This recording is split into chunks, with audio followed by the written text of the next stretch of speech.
안녕하세요. 저는 54세 박미선이라고 합니다. 저는 25년간 독실한 가톨릭 신자로 살아오며 매주 일요일 오전 10시 미사에 빠짐없이 참석했는데 작년 9월 17일 성체성사를 받는 바로 그 순간 남편에게서 걸려온 전화 한 통으로 제 인생이 완전히 무너졌습니다. 말도 안 된다고요? 저도 처음엔 그랬습니다.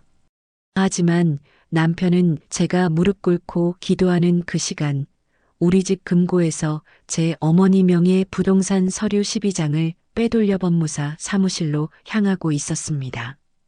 남편이 제게 남긴 문자 메시지는 지금도 선명합니다. 당신 어머니 치매 심하시니까 내가 알아서 처리할게. 성당 끝나고 오면 다 정리돼 있을 거야. 그 순간 제 손에 들린 묵주가 바닥에 떨어졌고 주변 신도들이 깜짝 놀라 저를 쳐다봤지만 저는 아무 말도 할 수 없었습니다. 더 충격적이었던 건 제 친오빠가 보낸 연락이었습니다. 미선아, 엄마 재산 내 남편한테 넘기는 거 맞지? 우리도 좀 나눠 가지자. 어차피 엄마는 이제 모르시잖아. 저는 그 자리에서 무너져 내렸고 성당 바닥에 주저앉은 채 숨을 쉴 수조차 없었습니다. 하지만 진짜 충격적인 이야기는 지금부터입니다. 저는 지금 서울 성북구의 작은 아파트에서 87세 어머니와 단둘이 살고 있습니다. 남편과는 이혼했고 오빠와는 연락을 끊은 지 1년 3개월째입니다. 제가 25년간 다니던 명동 성당도 더 이상 가지 않습니다. 그곳에 발을 들이는 순간 그날의 악몽이 생생하게 떠올라 숨이 막히기 때문입니다. 어머니는 치매가 아닙니다. 전혀요. 오히려 저보다 더 또렷하게 모든 걸 기억하시고 매일 아침 6시에 일어나 신문을 읽으시며 저녁엔 뉴스를 보시면서 정치 상황을 정확하게 분석하십니다. 하지만 제 남편과 오빠는 그리고 놀랍게도 제 시동생까지 합세해서 어머니를 치매 환자로 만들려고 치밀하게 계획을 짰습니다. 이 모든 게 드러난 건 제가 그날 성당을 박차고 나와 법무사 사무실 앞에 도착했을 때였습니다. 제가 남편을 만난 건 29살 때였습니다. 당시 저는 시중은행 대리로 일하고 있었고 남편은 중견 건설회사 과장이었습니다. 소개팅에서 처음 만난 남편은 점잖고 신실해 보였습니다. 특히 제가 매주 성당에 간다고 하자 저도 예비신자 교리반 다니고 있어요라며 환하게 웃던 모습이 지금도 기억납니다. 하지만 제가 몰랐던 건 그때 이미 남편에게 2천만 원의 빚이 있었다는 사실이었습니다. 결혼 전 남편은 단 한 번도 그 빚에 대해 말하지 않았습니다. 결혼식을 올리고 3개월 뒤 대부업체에서 걸려온 전화를 받고서야 저는 그 사실을 알았습니다. 선생님, 남편분이 3개월째 연락이 안 되는데요. 이자만 200만 원 밀렸습니다. 저는 그날 처음으로 남편의 진짜 얼굴을 봤습니다. 남편은 무릎을 꿇고 용서를 빌었습니다. 미안해요. 사업 보증을 잘못 썼어요. 당신 만나기 전 일이에요. 내가 꼭 갚을게요. 저는 어머니께 손을 벌렸고 어머니는 단 한 번의 망설임도 없이 당신 명의 소형 상가 하나를 팔아 2천만 원을 마련해 주셨습니다. 미선아, 부부는 같이 사는 거야. 내 남편 빚은 내 빚이다. 엄마가 도와줄게. 어머니의 그 말씀이 얼마나 따뜻했는지 모릅니다. 남편도 눈물을 흘리며 어머니께 절을 했습니다. 어머님, 평생 은혜 잊지 않겠습니다. 제가 꼭 성공해서 100배로 보답하겠습니다. 그 후 10년간 남편은 정말 열심히 일했습니다. 승진도 했고 우리는 서울 강북구의 작은 아파트도 장만했습니다. 어머니는 그런 남편을 기특하게 여기셨고 명절 때마다 용돈을 따로 챙겨주셨습니다. 딸 하나, 아들 하나를 낳고 우리 가족은 평범하지만 행복했습니다. 남편은 매주 일요일 저와 함께 성당에 다녔고 2005년에는 정식으로 세례를 받아 요셉이라는 세례명까지 받았습니다. 저는 그때 정말 행복했습니다. 남편과 함께 성체를 받으며 주님 감사합니다라고 기도할 때마다 제 인생이 축복받았다고 느꼈습니다. 어머니도 건강하셨고 친정 오빠와도 사이가 좋았습니다. 오빠는 사업을 하다가 여러 번 실패했지만 그때마다 어머니가 도와주셨고 저도 몇 번 돈을 빌려드렸습니다. 2010년 남편이 부장으로 승진했을 때 우리 가족은 제주도로 여행을 갔습니다. 남편은 바닷가에서 어머니 손을 잡고 어머님, 제가 이렇게 행복할 수 있는 건 다 어머님 덕분입니다라고 말씀드렸고 어머니는 환하게 웃으셨습니다. 그런데 2018년부터 뭔가 달라지기 시작했습니다. 남편이 주말에 성당에 안 가겠다고 했습니다. 요즘 회사 일이 너무 힘들어. 일요일엔 좀 쉬고 싶어. 처음엔 이해했습니다. 실제로 남편은 임원 승진을 앞두고 야근이 잦았습니다. 하지만 6개월이 지나도 1년이 지나도 남편은 성당에 나오지 않았습니다. 대신 일요일마다 골프를 치러 나갔습니다. 거래처 사람들이랑 친해져야 승진할 수 있어. 이해해줘. 저는 그때도 남편을 믿었습니다. 하지만 더 이상한 건 남편이 어머니께 돈 이야기를 꺼내기 시작했다는 점이었습니다. 어머님, 강남에 좋은 재개발 정보가 있는데 투자하시면 3년 안에 2배는 벌 수 있어요. 어머니는 정중히 거절하셨습니다. 요셉 씨, 난 이미 나이가 많아. 그냥 지금 가진 것만으로도 충분해. 2019년 가을, 제 인생에서 가장 행복했던 순간이 찾아왔습니다. 딸아이가 대학에 합격했고 아들도 고등학교에서 전교 10등 안에 들었습니다. 어머니는 손주들의 성공을 누구보다 기뻐하시며 당신 명의로 된 목동의 오피스텔 하나를 딸아이 이름으로 증여해 주셨습니다. 우리 손녀 대학 입학 축하 선물이야. 나중에 결혼하면 전세금으로 쓰렴. 시세로 2억 3천만 원 정도 되는 오피스텔이었습니다. 저는 어머니께 어머니, 너무 큰 선물이에요라고 말씀드렸지만 어머니는 내 재산은 다 너희들 거야. 미리 나눠주는 게 뭐가 문제니? 라고 웃으셨습니다. 남편도 어머니께 감사하다고 연신절을 했습니다. 하지만 그날 밤 남편이 제게 한 말은 달랐습니다. 당신 엄마 재산이 얼마나 되는 거야? 목동 오피스텔 말고 또 뭐가 있어? 저는 그 질문이 이상했습니다. 결혼 25년 만에 처음 듣는 질문이었으니까요. 왜 갑자기 그런 걸 물어? 남편은 아무렇지 않다는 듯 대답했습니다. 아니, 그냥 궁금해서. 우리도 노후 준비해야 되잖아. 당신 엄마 연세가 이제 86인데 혹시 모를 일 대비해서 미리 알아둬야 하는 거 아니야? 그 말을 듣는 순간 제 등골이 서늘해졌습니다. 남편의 눈빛이 낯설었습니다. 하지만 저는 그때도 남편을 의심하고 싶지 않았습니다. 설마 내가 너무 예민한 건가? 그렇게 생각하며 넘어갔습니다. 그로부터 정확히 9개월 후인 2020년 7월 어머니가 집 계단에서 넘어지셨습니다. 다행히 큰 부상은 없었지만 병원에서 검사를 받으시게 됐습니다. 그리고 그 검사 결과지를 본 남편이 제게 속삭였습니다. 여보, 어머님 기억력 검사 점수 좀 봐. 이거 치매 초기 증상 아니야? 저는 남편의 말에 깜짝 놀라 검사 결과지를 다시 확인했습니다. 어머니의 인지기능 검사 점수는 27점이었습니다. 정상 범위가 24점 이상이니 전혀 문제가 없는 수치였습니다. 담당 의사도 연세에 비해 아주 또렷하십니다. 걱정 안 하셔도 됩니다라고 말씀하셨습니다. 저는 남편에게 그 사실을 알려줬습니다. 여보, 의사 선생님이 정상이래. 괜히 걱정했네. 그런데 남편의 반응이 이상했습니다. 실망한 듯한 표정을 지었다가 이내 아, 그래. 다행이네라고 어색하게 웃었습니다. 그날 밤 남편은 유독 오래 휴대폰을 들여다봤습니다. 저는 무심코 남편의 어깨 너머로 휴대폰 화면을 봤는데 남편이 검색한 키워드가 선명하게 보였습니다.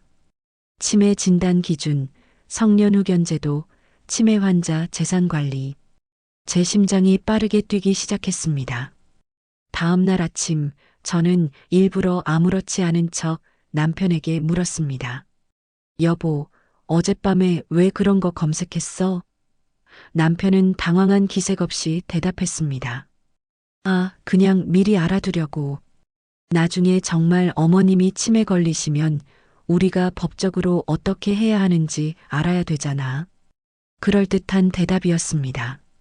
실제로 많은 가족들이 노인 부모를 위해 그런 정보를 미리 알아보곤 합니다. 저도 그렇구나 하고 넘어가려 했습니다. 하지만 며칠 후 오빠에게서 걸려온 전화가 제 생각을 완전히 바꿔놓았습니다. 미선아, 매형한테 들었는데 엄마 치매 오신 거 맞아? 나도 병원 같이 가볼까? 저는 깜짝 놀랐습니다. 오빠 무슨 소리야? 엄마 치매 아니야. 병원에서 정상이래. 오빠는 의아해하며 말했습니다.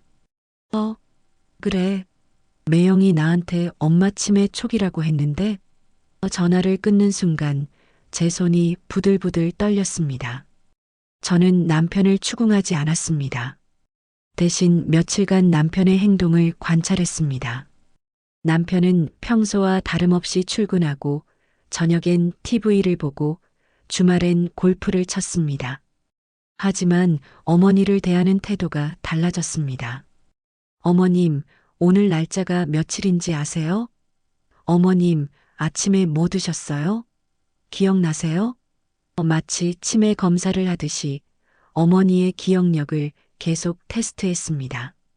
어머니는 매번 정확하게 대답하셨고 남편은 그때마다 아, 잘 기억하시네요라며 어색하게 웃었습니다. 저는 남편에게 왜 그러냐고 물었습니다. 여보, 왜 자꾸 어머니한테 그런 질문을 해? 남편은 태연하게 대답했습니다. 나이 드시면 갑자기 기억력이 떨어질 수 있잖아. 미리미리 체크하는 게 좋은 거야. 저는 그 말을 믿으려고 애썼습니다. 남편이 어머니를 걱정하는 거겠지. 하지만 제 가슴 한구석이 불편했습니다.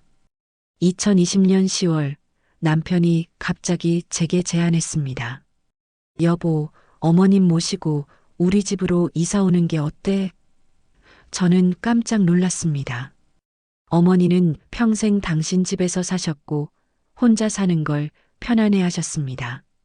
일주일에 두세 번씩 제가 들러 함께 식사하고 필요한 것들을 챙겨드리면 충분했습니다. 왜 갑자기? 엄마는 혼자 사시는 걸 좋아하셔. 남편이 심각한 표정으로 말했습니다. 그게 요즘 어머님이 좀 이상하신 것 같아. 지난주에 내가 들렀을 때 같은 말을 3번이나 하시더라고. 혹시 모르니까 우리가 가까이서 돌봐드리는 게 좋지 않을까? 저는 의아했습니다. 남편이 언제 어머니 댁에 들렀다는 걸까? 저는 남편이 어머니 댁에 가는 걸 본 적이 없었습니다. 저는 조심스럽게 물었습니다. 여보, 언제 엄마 집에 갔어? 남편은 눈도 깜빡이지 않고 대답했습니다. 지난주 수요일, 당신 야근할 때, 저는 그날 저녁 어머니께 전화를 드렸습니다. 엄마, 지난주 수요일에 사위가 다녀갔어요? 어머니는 단호하게 대답하셨습니다. 아니, 안 왔는데? 요셉 씨 얼굴 본 지 한 달은 된 것 같아. 제 머릿속이 복잡해졌습니다. 남편이 거짓말을 한 걸까? 아니면 어머니가 잊어버리신 걸까? 하지만 어머니 목소리는 또렷했고 확신에 차 있었습니다. 저는 더 이상 참을 수 없었습니다. 그날 밤 남편에게 다시 물었습니다. 여보, 정말 지난주 수요일에 엄마 댁에 갔어? 엄마는 안 왔다고 하시는데. 남편의 표정이 순간 굳어졌다가 이내 웃으며 말했습니다. 아, 맞다. 수요일이 아니라 화요일이었나? 내가 헷갈렸나 봐. 아니면 어머님이 잊으신 거거나. 그리고는 의미심장하게 덧붙였습니다. 그러니까 어머님 기억력이 예전 같지 않다는 거야. 우리가 더 신경 써야 해. 그 순간 제 머릿속에 번개가 친 것 같았습니다. 남편이 일부러 어머니를 치매 환자로 만들려고 하는 건 아닐까? 하지만 동시에 제 자신을 의심했습니다. 내가 남편을 너무 의심하는 건 아닐까? 25년을 함께 산 사람인데. 저는 혼란스러웠습니다. 며칠 동안 잠을 제대로 이루지 못했습니다.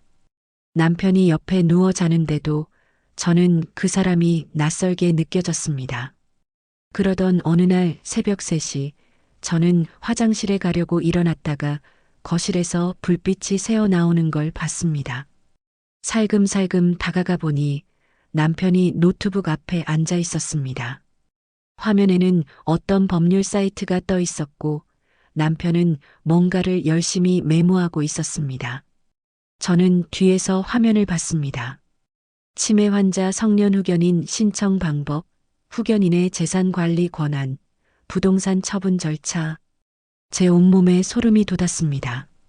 다음 날 아침 남편은 아무 일도 없었다는 듯 출근했습니다. 저는 그날 회사에 반차를 내고 어머니 댁으로 향했습니다. 어머니는 저를 반갑게 맞이하시며 미선아, 무슨 일 있어? 얼굴이 안 좋은데? 라고 물으셨습니다. 저는 한참을 망설이다가 조심스럽게 물었습니다. 엄마, 혹시 최근에 사위가 이상한 질문 같은 거 안 했어요? 돈 얘기나 재산 얘기 같은 거? 어머니는 잠시 생각하시더니 고개를 끄덕이셨습니다. 아, 맞다. 한 달 전쯤에 요셉 씨가 전화해서 물어봤어. 내 명의로 된 부동산이 정확히 뭐가 있냐고. 나중에 상속세 때문에 미리 정리해두면 좋다고 하더라. 제 심장이 쿵쾅거렸습니다. 그래서 뭐라고 하셨어요? 어머니는 담담하게 대답하셨습니다. 내가 알아서 할 일이라고 했지. 아직 내가 정신 멀쩡한데 무슨 걱정이냐고. 어머니 댁을 나오는 길에 저는 차 안에서 한참을 울었습니다. 제가 사랑했던 남편이, 제가 믿었던 남편이 어머니의 재산을 노리고 있다는 게 믿기지 않았습니다. 하지만 증거는 점점 쌓여가고 있었습니다. 거짓말, 조작된 정보, 법률 검색, 그리고 오빠에게까지 퍼뜨린 치매 루머. 저는 어떻게 해야 할지 몰랐습니다. 남편을 직접 추궁해야 할까? 아니면 더 지켜봐야 할까? 혹시 제가 착각하는 건 아닐까? 여러분도 이런 상황이라면 어떻게 하셨을까요? 25년간 함께 산 배우자를, 두 아이의 아버지를 어떻게 의심할 수 있을까요? 하지만 저는 이미 알고 있었습니다. 제 직감이 맞다는 걸. 남편이 어머니의 재산을, 그리고 어머니의 존엄성을 짓밟으려 한다는 걸. 그날 밤 집으로 돌아온 남편은 저에게 웃으며 말했습니다. 여보, 다음 주에 어머님 모시고 큰 병원에서 정밀 검사 한번 받아보자. 확실하게 체크하는 게 좋을 것 같아. 저는 남편의 제안을 거절하지 않았습니다. 대신 그래, 그럼 내가 병원 예약할게라고 말하며 시간을 벌었습니다. 그리고 그날부터 저는 남편을 본격적으로 관찰하기 시작했습니다. 남편의 휴대폰을 볼 수는 없었지만 행동 패턴은 추적할 수 있었습니다. 남편은 매주 수요일 저녁 8시쯤 외출했습니다. 회사 동료들이랑 저녁 먹고 올게라고 말하면서요. 하지만 10월 21일 수요일 저는 남편을 몰래 따라가 봤습니다. 남편이 도착한 곳은 회사 근처 식당이 아니라 강남구 역삼동의 한 법률사무소였습니다. 건물 입구에서 남편은 누군가를 만났습니다. 제 친오빠였습니다. 두 사람은 함께 법률사무소 안으로 들어갔고 40분 뒤에 나왔습니다. 나오면서 오빠가 남편의 어깨를 두드리며 뭐라고 말했고 두 사람은 웃었습니다. 저는 차 안에서 그 장면을 지켜보며 온몸이 얼어붙었습니다. 집으로 돌아온 남편에게 저는 아무렇지 않게 물었습니다. 동료들이랑 저녁 맛있었어? 남편은 태연하게 대답했습니다. 응, 삼겹살 먹었어. 소주도 한잔했고. 거짓말이었습니다. 남편의 옷에선 고기 냄새가 나지 않았고 술 냄새도 없었습니다. 저는 한 발 더 나아갔습니다. 요즘 오빠랑 연락 자주 해? 남편이 순간 굳었다가 고개를 저었습니다. 아니, 왜? 형이랑은 거의 통화 안 하는데. 또 거짓말이었습니다. 저는 더 이상 참을 수 없었습니다. 여보, 오늘 역삼동 법률사무소에서 오빠랑 만났지? 남편의 얼굴이 새하얗게 변했습니다. 몇 초간 침묵이 흘렀고 남편은 어색하게 웃으며 말했습니다. 아, 그거 형이 사업 관련 법률 상담 받는다길래 내가 좀 도와준 거야. 별거 아니야. 저는 남편의 눈을 똑바로 쳐다봤습니다. 무슨 상담이었는데? 남편은 대답하지 못하고 말을 더듬었습니다. 그게 사업자금 대출 관련, 뭐 그런 거. 저는 더 이상 물어보지 않았습니다. 대신 다음 날 아침 일찍 그 법률사무소를 직접 찾아갔습니다. 접수 데스크의 젊은 여직원에게 정중하게 물었습니다. 혹시 어제 저녁에 박진수 씨랑 김태호 씨가 상담 받으러 왔었나요? 박진수는 제 오빠 이름이고 김태호는 제 남편 이름입니다. 여직원은 잠시 컴퓨터를 확인하더니 고개를 끄덕였습니다. 네, 어제 오후 8시 30분에 예약하셨고 조성민 변호사님과 상담하셨습니다. 저는 심호흡을 하고 물었습니다. 무슨 상담이었는지 여쭤봐도 될까요? 여직원은 난처한 표정을 지으며 말했습니다. 죄송하지만 상담 내용은 기밀이라서요. 본인이 아니시면 알려드릴 수가 없습니다. 저는 예상했던 대답이었기에 다른 방법을 시도했습니다. 제가 박진수의 여동생입니다. 오빠가 요즘 이상한 행동을 해서 걱정이 되거든요. 여직원은 여전히 난처해했지만 제 절박한 표정을 보더니 작은 목소리로 말했습니다. 제가 직접적으로는 말씀드릴 수 없지만 혹시 성년후 견제도에 대해 아시나요? 그 순간 제 머릿속이 하얗게 변했습니다. 여직원이 계속 말했습니다. 요즘 그쪽 상담이 많이 늘었어요. 특히 부모님 재산 관련해서요. 제가 더 말씀드리긴 어렵지만 저는 여직원에게 고맙다고 인사하고 법률사무소를 나왔습니다. 밖에 나오자마자 다리에 힘이 풀려 건물 벽에 기댔습니다. 모든 게 명확해졌습니다. 남편과 오빠가 공모해서 어머니를 치매 환자로 몰아 성년후 견인을 신청하려는 것이었습니다. 그렇게 되면 법적으로 어머니의 재산을 관리할 수 있게 됩니다. 명분은 보호지만 실상은 약탈인 거죠. 저는 그 자리에서 울음이 터져 나왔습니다. 지나가던 사람들이 저를 쳐다봤지만 신경 쓸 겨를이 없었습니다. 제 남편이, 제 오빠가 87세 어머니를 이렇게 대하고 있다는 게 믿기지 않았습니다. 집으로 돌아와 저는 며칠간 아무것도 하지 못했습니다. 남편 얼굴을 제대로 쳐다볼 수가 없었습니다. 식사를 차려줘도 대화를 시도해도 저는 기계적으로만 반응했습니다. 남편은 요즘 왜 그래? 어디 아파? 라고 물었지만 저는 아니, 괜찮아라고만 대답했습니다. 괜찮지 않았습니다. 전혀요. 저는 무너지고 있었습니다. 25년간 쌓아온 신뢰가, 사랑이, 가족이라는 울타리가 모두 허상이었다는 걸 깨달은 순간 제 정체성까지 흔들렸습니다. 저는 누구였을까? 남편을 사랑한 아내? 오빠를 믿은 동생? 아니면 그저 어머니의 재산을 물려받을 상속자? 10월 28일 새벽 저는 더 이상 견딜 수 없어 어머니께 전화를 드렸습니다.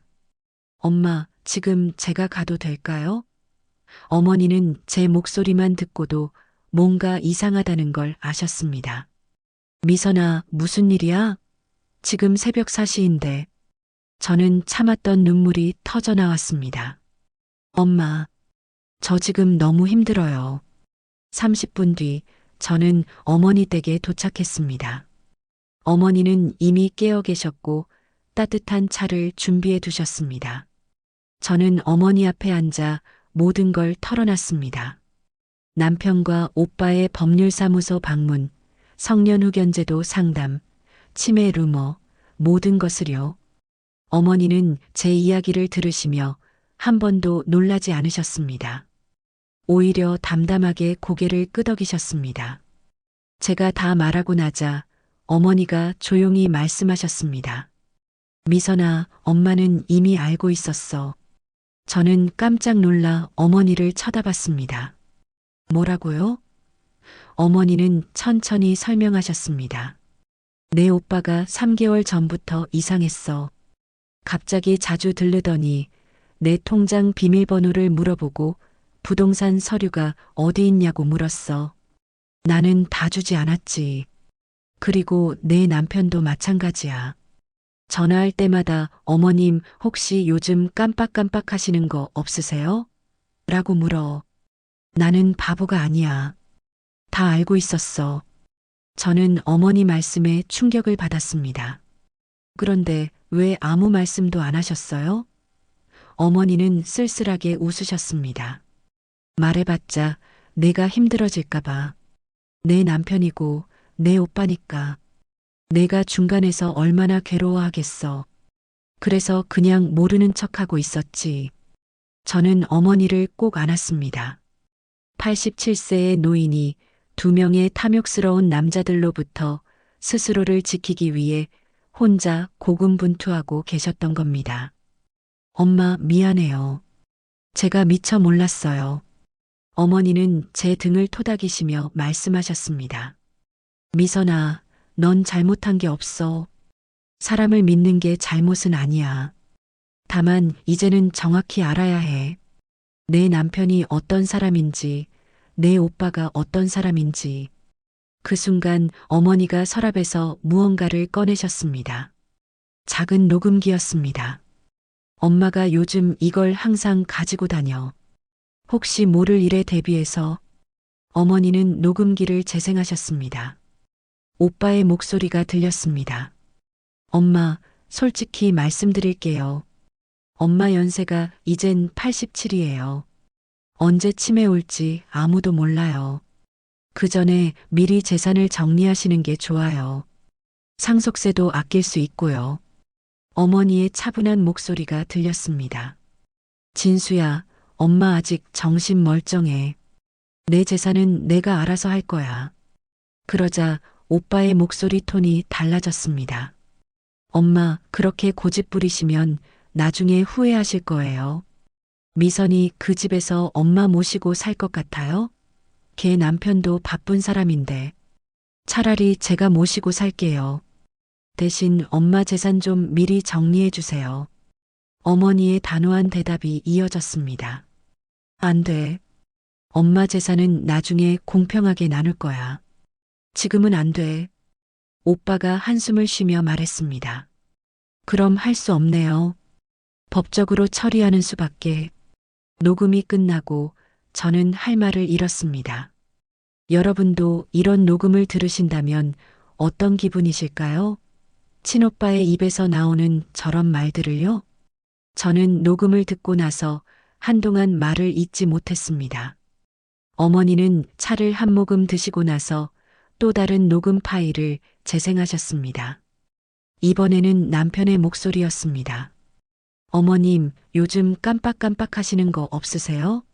아까도 같은 이야기 2번 하셨는데. 어머니의 목소리가 또렷하게 들렸습니다. 요셉 씨, 나 한 번밖에 안 했어. 내가 제대로 안 듣고 있었던 거 아니야? 남편이 웃으며 말했습니다. 아이고, 어머님. 제가 잘못 들었나 보네요. 근데 어머님, 혹시 병원에서 인지기능 검사 한 번 더 받아보시는 게 어때요? 요즘 70대만 넘어도 정기적으로 검사받는 게 좋대요. 어머니가 차갑게 대답하셨습니다. 필요 없어. 나 멀쩡해. 남편의 목소리가 조금 날카로워졌습니다. 어머님, 그렇게 방어적으로 나오시면 더 의심되잖아요. 미선이 걱정하니까 한 번만 받아보세요. 녹음이 끝나고 저는 손으로 얼굴을 감쌌습니다. 25년을 함께 산 남편의 목소리가 이렇게 낯설 수 있다니. 어머니는 총 7개의 녹음 파일을 가지고 계셨습니다.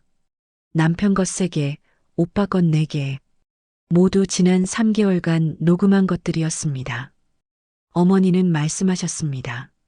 미선아, 엄마가 이걸 모은 이유는 단 하나야.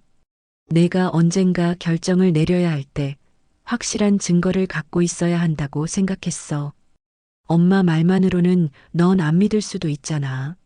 내 남편이고 내 오빠니까. 저는 어머니의 손을 꼭 잡았습니다. 87세의 노인이 이런 준비를 하고 계셨다는 게 가슴이 아팠습니다. 엄마, 혼자 얼마나 무서우셨어요? 어머니는 고개를 저으셨습니다. 무섭지 않았어. 화가 났지. 내가 평생 모은 재산을 내 자식들에게 물려주려고 아끼고 모은 돈을 이렇게 탐내는 사람들을 보니까 화가 났어. 그리고 어머니는 제 눈을 똑바로 쳐다보며 말씀하셨습니다. 미선아, 넌 이제 선택해야 해. 남편을 믿을 거야? 엄마를 믿을 거야? 저는 대답할 수 없었습니다. 어머니는 물론 믿었습니다. 하지만 남편을 포기한다는 건 제 인생 25년을 포기하는 것과 같았습니다. 두 아이의 아버지, 제가 사랑했던 사람, 함께 성당에 다니며 기도했던 사람을 어떻게 버릴 수 있을까요? 어머니는 제 고민을 아시는지 더 이상 재촉하지 않으셨습니다. 천천히 생각해. 엄마는 기다릴게. 저는 어머니 댁에서 하루를 더 묵었습니다. 남편에게는 친구 집에서 자고 올게라고 문자를 보냈습니다. 그날 밤 저는 잠을 이루지 못하고 천장을 쳐다봤습니다. 어머니는 옆방에서 편안하게 주무시는 것 같았습니다. 오히려 저보다 어머니가 더 평온해 보였습니다. 새벽 4시쯤 저는 휴대폰으로 남편의 SNS를 뒤져봤습니다. 남편은 페이스북을 거의 하지 않았지만 가끔 사진을 올렸습니다. 최근 게시물을 보다가 제 손이 멈췄습니다. 2주 전에 올린 사진이었습니다. 골프장에서 찍은 사진이었는데 함께 찍은 사람이 오빠였습니다. 사진 밑에는 이렇게 적혀 있었습니다. 형님과 즐거운 라운딩. 앞으로 자주 뵙겠습니다. 댓글에 오빠가 답했습니다. 아우님 덕분에 좋은 시간이었습니다. 조만간 또 뵙죠. 저는 그 사진을 캡처했습니다. 남편은 저에게 오빠와 거의 연락하지 않는다고 했었습니다. 또 거짓말이었습니다. 저는 남편의 다른 게시물들도 살펴봤습니다. 5개월 전, 7개월 전에도 오빠와 함께 찍은 사진들이 있었습니다. 모두 골프장에서였습니다. 그 말은 남편과 오빠가 최소 7개월 전부터 정기적으로 만나고 있었다는 뜻이었습니다. 저는 과거를 되짚어 봤습니다. 7개월 전이면 2023년 3월입니다. 바로 그때 남편이 처음으로 어머니의 재산에 대해 물어봤던 시기였습니다. 모든 게 계획적이었습니다. 남편과 오빤 최소 7개월 이상 어머니의 재산을 노리고 함께 모의해왔던 겁니다. 다음 날 아침 저는 어머니께 결심을 말씀드렸습니다. 엄마, 저 남편이랑 이혼할게요. 어머니는 놀라지 않으셨습니다. 오히려 제 손을 꼭 잡으며 말씀하셨습니다. 미선아, 엄마 때문에 이혼하는 거 아니지? 내 인생이야. 내가 정말 원하는 거야? 저는 고개를 끄덕였습니다. 네, 엄마. 제가 원하는 거예요. 이미 사랑은 끝났어요. 남편을 볼 때마다 역겨워요. 25년이 아깝지만 그렇다고 앞으로 또 25년을 거짓말쟁이랑 살 순 없어요. 어머니는 제 머리를 쓰다듬으며 말씀하셨습니다. 착한 우리 딸, 용기 내줘서 고마워. 저는 집으로 돌아갔습니다. 남편은 출근 준비를 하고 있었습니다. 저는 아무렇지 않게 말했습니다. 여보, 오늘 저녁에 우리 이야기 좀 해야 할 것 같아. 남편은 의아한 표정으로 물었습니다. 무슨 이야기? 저는 웃으며 대답했습니다. 좋은 이야기야. 저녁에 천천히 하자. 그날 하루 종일 저는 평소처럼 행동했습니다. 출근해서 업무를 보고 점심도 동료들과 먹고 웃으며 대화했습니다. 하지만 제 머릿속은 복잡했습니다. 어떻게 남편과 대면할 것인가? 증거를 보여줄 것인가? 아니면 그냥 이혼하자고만 할 것인가? 오빠는 어떻게 할 것인가? 오후 3시쯤 친한 동료 은지가 제게 물었습니다. 언니, 요즘 표정이 안 좋은데 무슨 일 있어? 저는 잠시 망설이다가 조심스럽게 물었습니다. 은지야, 만약 내 남편이 내 엄마 재산을 노리고 있다는 걸 알게 되면 어떻게 할 것 같아? 은지는 깜짝 놀라며 물었습니다. 언니, 설마 형부가? 저는 고개를 끄덕였습니다. 은지는 잠시 생각하더니 단호하게 말했습니다. 당연히 이혼하지. 그런 사람이랑 어떻게 살아? 그건 배신이잖아. 저는 은지의 말에 용기를 얻었습니다. 제 선택이 틀리지 않았다는 확신이 들었습니다. 저녁 7시 저는 집으로 돌아왔습니다. 남편은 이미 퇴근해 있었고 TV를 보고 있었습니다. 저는 주방에서 간단히 식사를 준비했습니다. 된장찌개와 김치, 계란말이. 평범한 저녁 식사였습니다. 우리는 마주 앉아 밥을 먹었습니다. 남편이 먼저 물었습니다. 그래서 무슨 이야기 하려고 했어? 저는 숟가락을 내려놓고 남편을 쳐다봤습니다. 여보, 우리 이혼해요. 남편은 순간 멈칫했습니다. 손에 들고 있던 숟가락이 바닥에 떨어졌습니다. 뭐라고? 갑자기 왜? 저는 담담하게 말했습니다. 갑자기가 아니에요. 당신이 우리 엄마 재산 노리는 거 다 알아요. 오빠랑 짜고 성년후견인 신청하려는 것도 알고요. 법률사무소 다녀온 것도 알아요. 남편의 얼굴이 새하얗게 질렸습니다. 몇 초간 침묵이 흘렀고 남편은 당황한 목소리로 말했습니다. 당신 지금 무슨 소리 하는 거야? 오해야, 오해. 저는 휴대폰을 꺼내 어머니가 주신 녹음 파일을 재생했습니다. 남편과 오빠의 목소리가 거실에 울려 퍼졌습니다. 남편은 점점 창백해졌습니다. 녹음이 끝나자 남편은 변명하기 시작했습니다. 아니야, 이건 맥락을 모르고 들으면 오해할 수 있어. 우리는 정말 어머님을 걱정해서. 저는 손을 들어 남편의 말을 막았습니다. 그만해요. 더 이상 거짓말하지 마세요. 당신이 오빠랑 7개월 전부터 골프 치면서 만난 것도 알아요. 엄마를 치매 환자로 몰려고 계획한 것도 다 알아요. 남편은 할 말을 잃었습니다. 잠시 후 남편의 태도가 180도 바뀌었습니다. 그래, 맞아. 우리가 계획한 거 맞아. 그런데 그게 뭐가 문제야? 어차피 당신 어머니 재산은 나중에 우리가 물려받을 거잖아. 미리 정리하는 게 세금도 아끼고 좋은 거야. 저는 남편의 뻔뻔한 태도에 소름이 돋았습니다. 여러분도 이런 말을 배우자에게 듣는다면 어떤 기분이실까요? 저는 남편을 똑바로 쳐다봤습니다. 당신 지금 무슨 말을 하는 거예요? 우리 엄마는 치매도 아니고 멀쩡하신데 왜 성년후견인을 신청해요? 그건 사기예요. 범죄라고요. 남편은 비웃듯이 말했습니다. 사기? 우리가 뭘 사기쳤어? 그냥 법적 절차를 밟으려고 했을 뿐이야. 어머님이 나중에 정말 치매 걸리면 어쩔 건데 그때 가서 허둥대는 것보다 미리 준비하는 게 낫잖아. 저는 믿을 수 없었습니다. 남편이 이렇게 뻔뻔할 수 있다니. 당신 정신 차려요. 엄마는 87세지만 지금 완벽하게 정상이에요. 병원 검사에서도 정상 판정 받으셨어요. 그런데 거짓으로 치매라고 속여서 후견인이 되겠다는 게 사기가 아니면 뭐예요? 남편은 자리에서 벌떡 일어났습니다. 당신 지금 나를 범죄자 취급하는 거야? 25년을 같이 살았는데? 저도 일어섰습니다. 25년을 같이 살았으면 더 배신감이 크죠. 당신이 먼저 저를 배신했어요. 저와 우리 엄마를.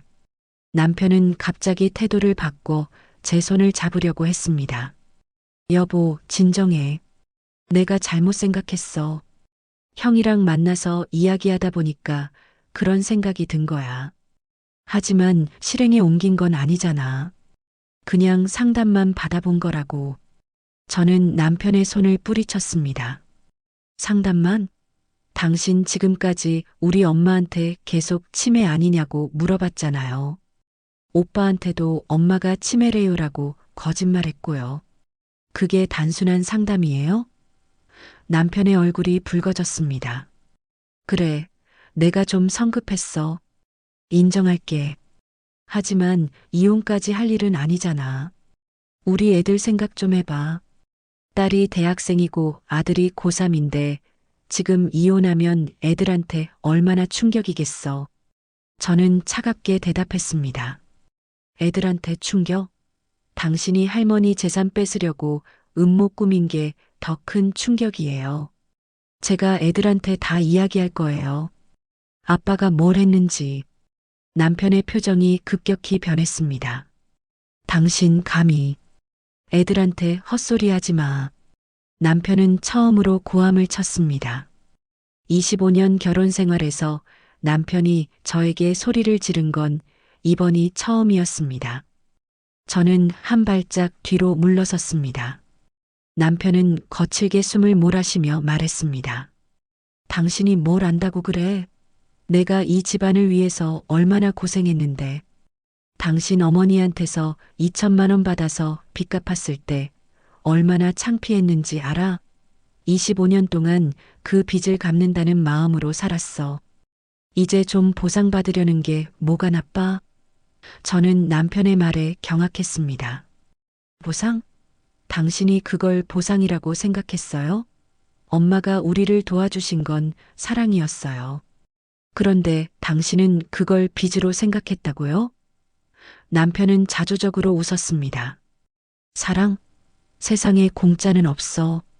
어머님이 우릴 도와준 건 나중에 당신한테 재산 물려주려고 그런 거잖아.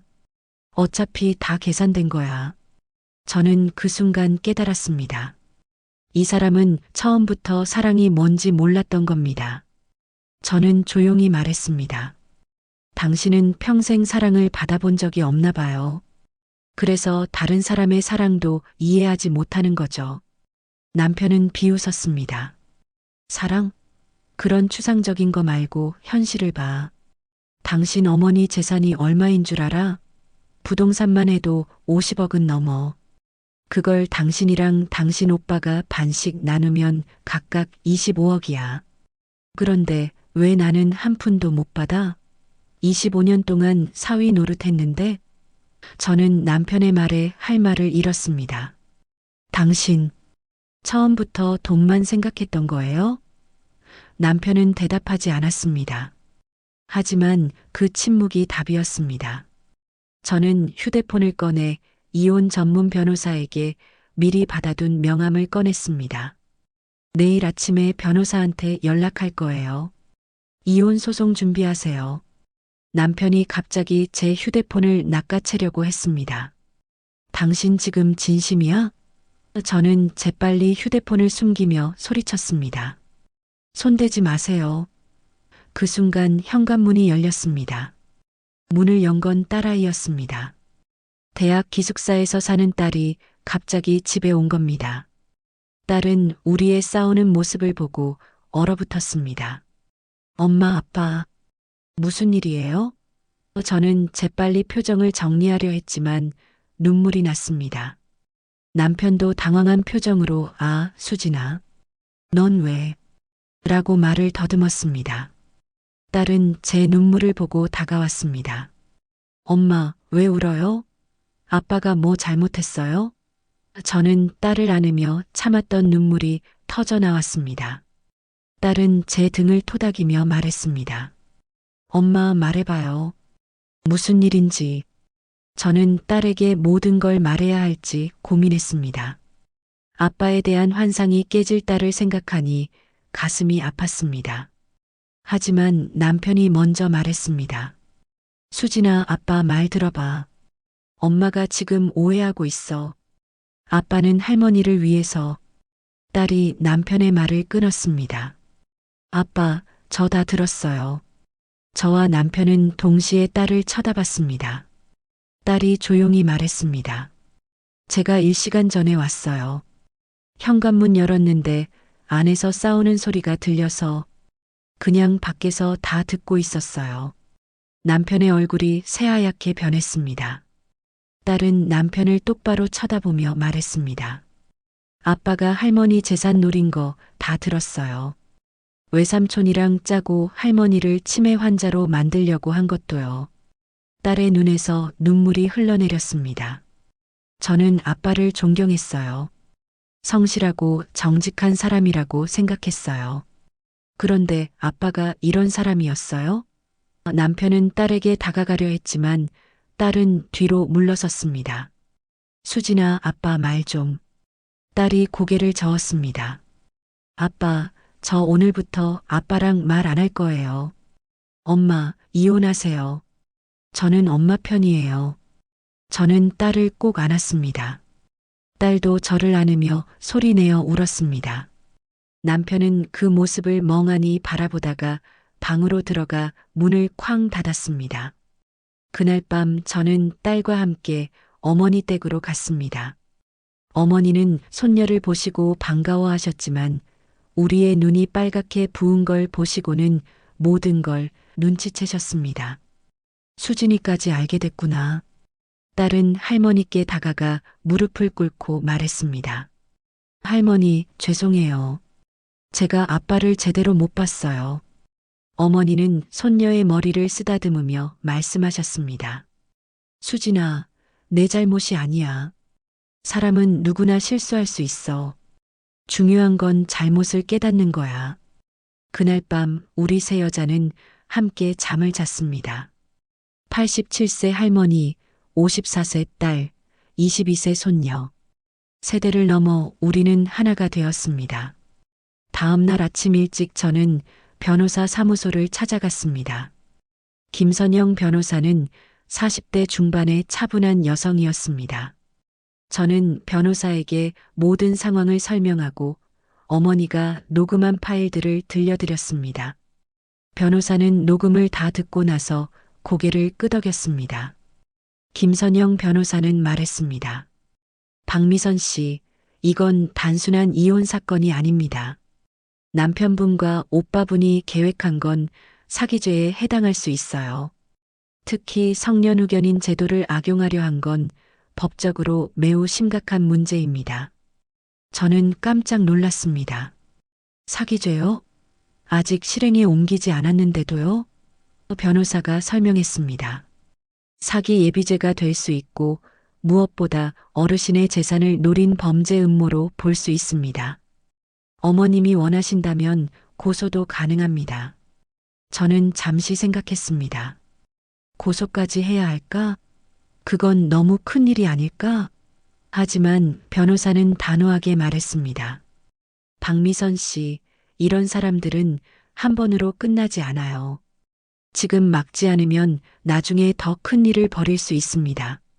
특히 어머님께서 정말 연세가 드시거나 건강이 나빠지시면 그때 진짜로 재산을 가로챌 수도 있어요. 저는 고개를 끄덕였습니다. 변호사 말이 맞았습니다. 여러분이라면 어떻게 하셨을까요? 가족을 법정에 세운다는 게 쉬운 일일까요? 하지만 저는 결심했습니다. 변호사님, 이혼 소송과 함께 고소도 진행해 주세요. 변호사는 고개를 끄덕이며 서류를 준비하기 시작했습니다. 좋은 결정입니다.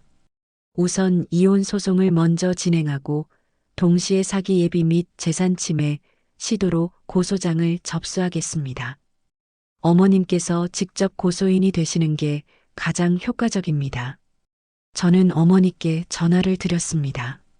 어머니는 제 설명을 듣고 나서 단호하게 말씀하셨습니다. 그래, 엄마도 같이 가겠다.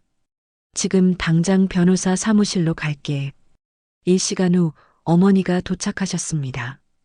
87세의 연세에도 불구하고 어머니는 꼿꼿하게 걸어 들어오셨습니다. 변호사는 어머니를 보자마자 어르신, 정말 정정하십니다라고 감탄했습니다. 어머니는 씁쓸하게 웃으며 말씀하셨습니다. 이렇게 멀쩡한데 치매 환자로 만들려고 했답니다. 변호사는 어머니께 몇 가지 질문을 했습니다. 오늘 날짜, 대통령 이름, 간단한 계산 문제들. 어머니는 모든 질문에 완벽하게 대답하셨습니다. 변호사는 고개를 끄덕이며 말했습니다. 증인석에 서시면 판사님도 금방 아실 겁니다. 어르신이 전혀 문제 없으시다는 걸요. 그날 오후 저는 집으로 돌아가 남편에게 통보했습니다. 내일 이혼 조정 신청서가 법원에 접수될 거예요. 그리고 당신과 오빠를 사기 예비죄로 고소했어요. 남편은 소파에서 벌떡 일어났습니다. 뭐? 고소? 당신 미쳤어? 저는 차분하게 대답했습니다. 미친 게 아니라 정신 차린 거예요. 25년 동안 제가 눈을 감고 있었던 거죠. 남편은 급히 휴대폰을 꺼내 누군가에게 전화를 걸었습니다. 오빠였습니다. 형, 큰일 났어요.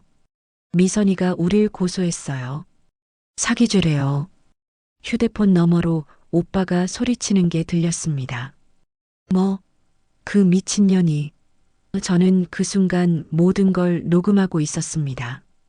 휴대폰의 녹음 기능을 켜둔 채 주머니에 넣어뒀던 겁니다. 어머니에게 배운 방법이었습니다. 남편은 전화를 끊고 제게 다가왔습니다. 당신, 지금 우리 가족을 파괴하려고 하는 거야? 저는 한 발짝도 물러서지 않았습니다. 가족을 파괴한 건 당신이에요. 남편은 갑자기 무릎을 꿇었습니다. 여보, 미안해. 내가 정말 잘못했어. 고소 취하해줘. 제발. 저는 남편의 변한 태도를 차갑게 바라봤습니다. 겨우 고소장 한 장에 이렇게 무너지는 사람이었습니다. 일어나세요. 이제 그런 거 통하지 않아요. 남편은 울면서 말했습니다. 우리 애들 생각해봐. 아빠가 전과자 되면 애들이 얼마나 힘들겠어. 저는 냉정하게 대답했습니다. 애들은 이미 다 알아요. 수진이도 알고 준호한테도 오늘 다 얘기할 거예요. 당신이 뭘 했는지. 그때 현관문이 열리며 아들 준호가 들어왔습니다. 고등학교 3학년인 준호는 학원을 마치고 돌아온 참이었습니다.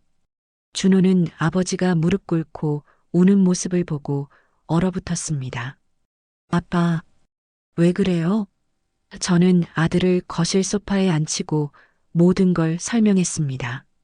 아버지와 외삼촌이 할머니의 재산을 노렸다는 것, 할머니를 치매 환자로 만들려고 했다는 것, 그래서 이혼과 고소를 진행 중이라는 것. 준호는 처음엔 믿지 않으려는 표정이었습니다. 엄마, 그게 사실이에요? 아빠가 정말 그랬어요? 남편이 소리쳤습니다. 준호야, 아빠 말 들어봐. 엄마가 오해하고 있어. 하지만 저는 준호에게 녹음 파일을 들려줬습니다. 준호는 녹음을 들으며 점점 표정이 굳어갔습니다. 녹음이 끝나자 준호는 아버지를 쳐다봤습니다. 아빠, 이게 진짜 아빠 목소리예요? 남편은 대답하지 못했습니다. 준호가 일어서며 말했습니다. 저도 누나처럼 엄마 편이에요. 아빠 실망이에요. 그리고는 자기 방으로 들어가 문을 잠갔습니다. 남편은 그 자리에 주저앉아 머리를 감싸 쥐었습니다. 저는 남편에게 마지막으로 말했습니다. 일주일 안에 이 집에서 나가세요. 법적으로 제가 이 집의 공동 소유주니까 당신을 쫓아낼 권리가 있어요. 남편은 고개를 들어 저를 쳐다봤습니다. 원망 섞인 눈빛이었습니다. 당신 나중에 후회할 거야. 저는 웃으며 대답했습니다. 후회는 당신이 하게 될 거예요. 3일 후 남편은 짐을 싸서 집을 나갔습니다. 딸과 아들은 아버지를 배웅하지 않았습니다. 두 아이 모두 할머니 댁에 머물고 있었습니다. 남편이 떠나는 모습을 현관에서 지켜보던 저는 이상하게도 후련했습니다. 25년의 결혼 생활이 끝나는 순간인데 슬프지 않았습니다. 오히려 자유로웠습니다. 남편이 나간 뒤 저는 집안을 둘러봤습니다. 남편의 흔적들이 곳곳에 남아 있었습니다. 거실 선반의 골프 트로피, 침실 옷장의 양복들, 서재의 책들. 저는 그것들을 모두 박스에 담아 남편의 휴대폰으로 사진을 찍어 보냈습니다. 언제 가져갈 건지 알려주세요. 남편에게서 답장은 오지 않았습니다. 대신 다음날 오빠에게서 전화가 왔습니다. 미선아, 우리 좀 만나자. 저는 단호하게 대답했습니다. 오빠 만날 거 없어요. 법정에서 봐요. 오빠가 목소리를 높였습니다. 야, 내가 지금 뭐 하는 거야? 친오빠를 고소해. 저는 오빠에게 차분하게 말했습니다. 오빠가 먼저 엄마를 배신했잖아요. 엄마 재산 노린 건 오빠예요. 오빠는 잠시 침묵하더니 말했습니다. 엄마 재산은 어차피 우리 거잖아. 내가 뭘 잘못했어? 저는 한숨을 쉬었습니다. 오빠는 끝까지 모르는구나. 엄마는 아직 살아계시고 엄마 재산은 엄마 거예요. 우리 거 아니에요. 오빠가 비웃었습니다. 넌 착한 척하지 마. 너도 결국 엄마 재산 다 받으려고 그러는 거잖아. 나랑 매형만 제거하면 너 혼자 다 가질 수 있으니까. 저는 오빠의 말에 화가 났습니다. 오빠, 나는 엄마 재산 필요 없어요. 엄마가 다 기부하셔도 상관없어요. 난 엄마가 존엄하게 사시는 게 중요해요. 오빠는 코웃음을 쳤습니다. 존엄? 그런 말로 나를 속이지 마. 어쨌든 법정에서 보자. 내가 변호사 선임할 거야. 전화가 끊겼습니다. 저는 휴대폰을 내려놓고 창밖을 바라봤습니다. 이제 돌아갈 수 없는 강을 건넜습니다. 2주 후 첫 이혼 조정 기일이 있었습니다. 법원 가족관계 등록과 조정실에서 조정위원 두 분과 함께 남편과 마주 앉았습니다.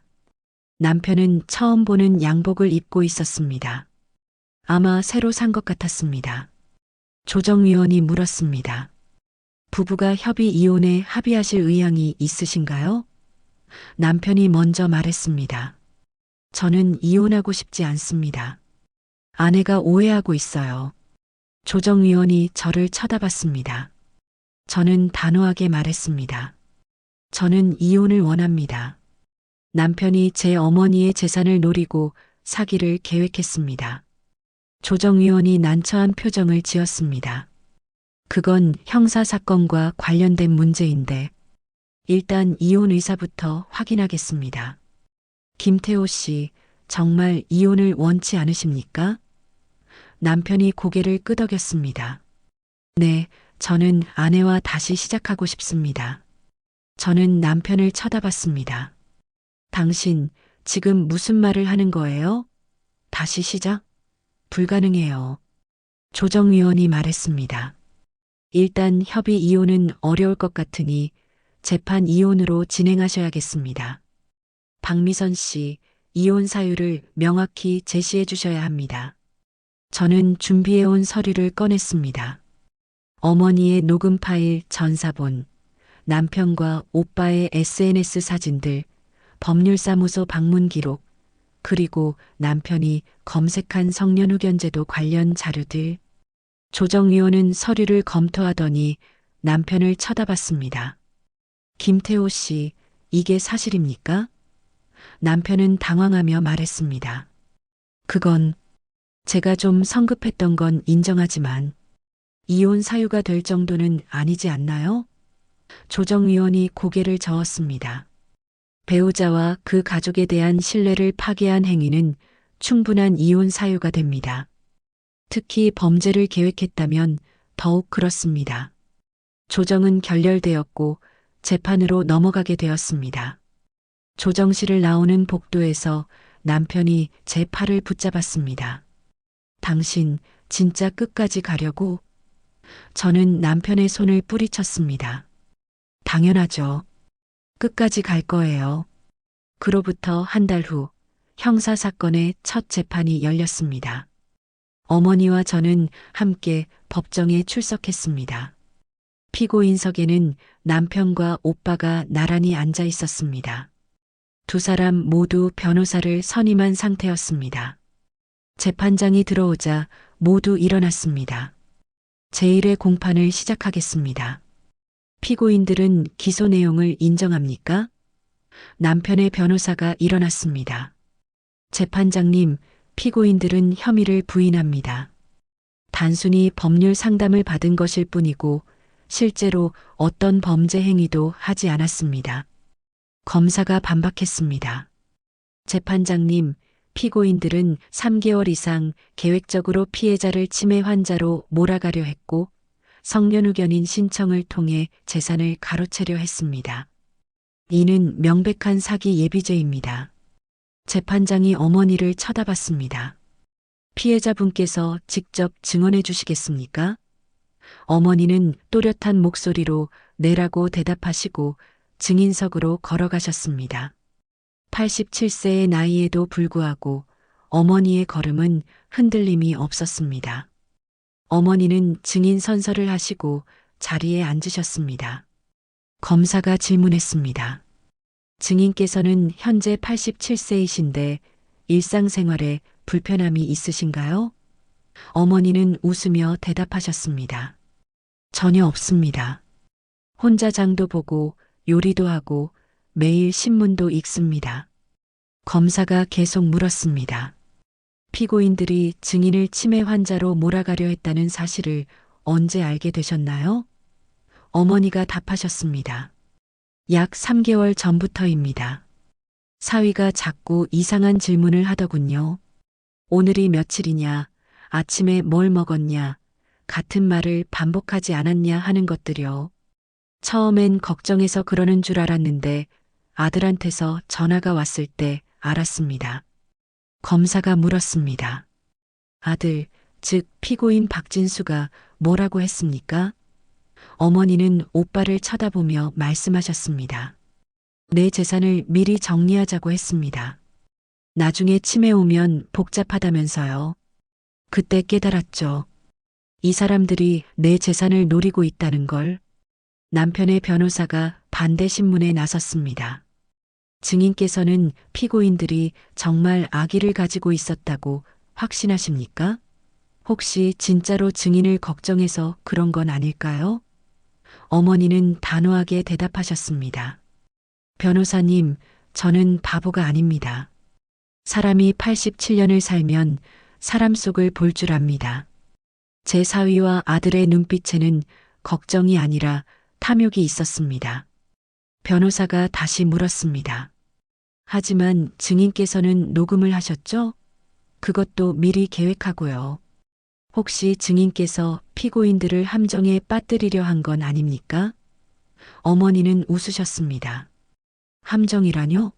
저는 제 자신을 방어한 겁니다. 87세 노인이 2명의 탐욕스러운 남자로부터 스스로를 지키려면 증거가 필요했습니다. 재판장이 변호사에게 말했습니다. 변호사님, 피해자가 자기 방어를 위해 녹음한 것은 적법합니다. 다른 질문하십시오. 변호사는 더 이상 질문하지 못했습니다. 어머니의 증언은 완벽했습니다. 또렷한 정신, 명확한 기억, 흔들림 없는 태도. 누가 봐도 치매와는 거리가 먼 모습이었습니다. 다음 증인은 법률사무소의 조성민 변호사였습니다. 검사가 물었습니다. 피고인들이 사무실에 왔을 때 무엇을 상담했습니까? 조 변호사는 당황한 표정으로 대답했습니다.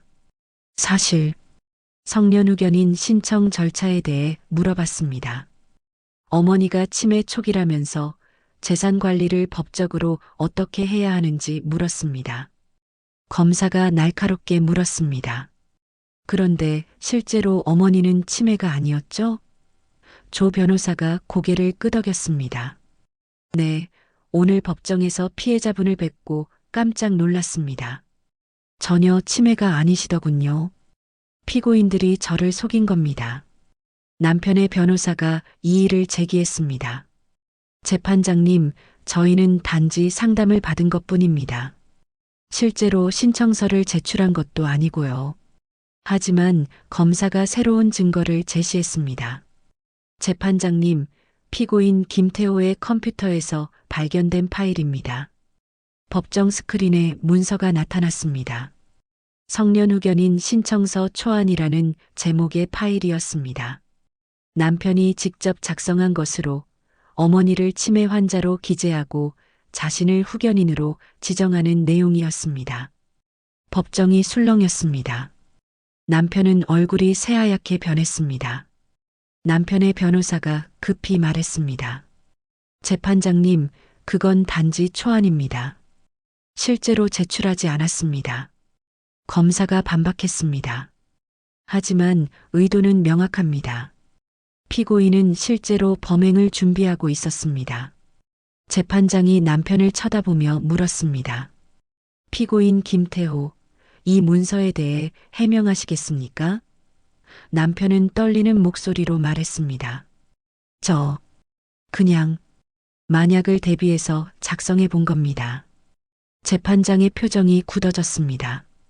만약을 대비해서 멀쩡한 사람을 치매 환자로 허위 기재한 문서를 작성했다는 말입니까? 남편은 대답하지 못했습니다. 재판장이 계속 물었습니다. 피고인, 장모님의 재산이 얼마인지 알고 계셨습니까? 남편이 작은 목소리로 대답했습니다.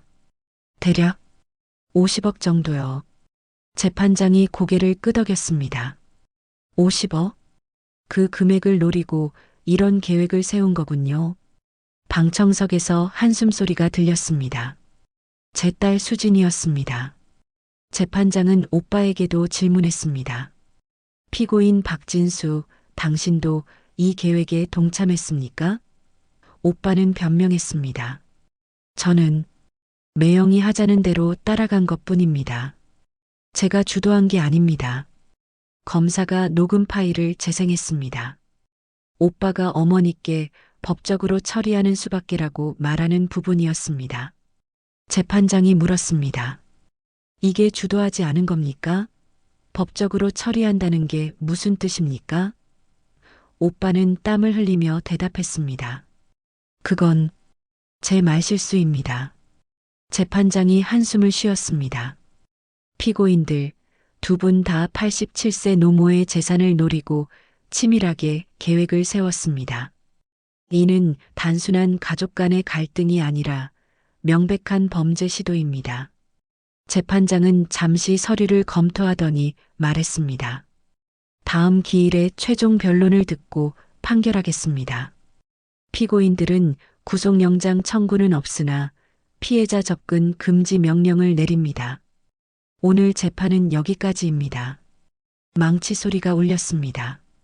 저는 어머니의 손을 꼭 잡았습니다. 어머니는 제 손을 다시 잡으며 미소 지으셨습니다. 법정을 나오는 복도에서 오빠가 저를 붙잡았습니다. 미선아, 제발 선처를 부탁해줘. 나 전과자 되면 사업도 못해. 저는 차갑게 대답했습니다.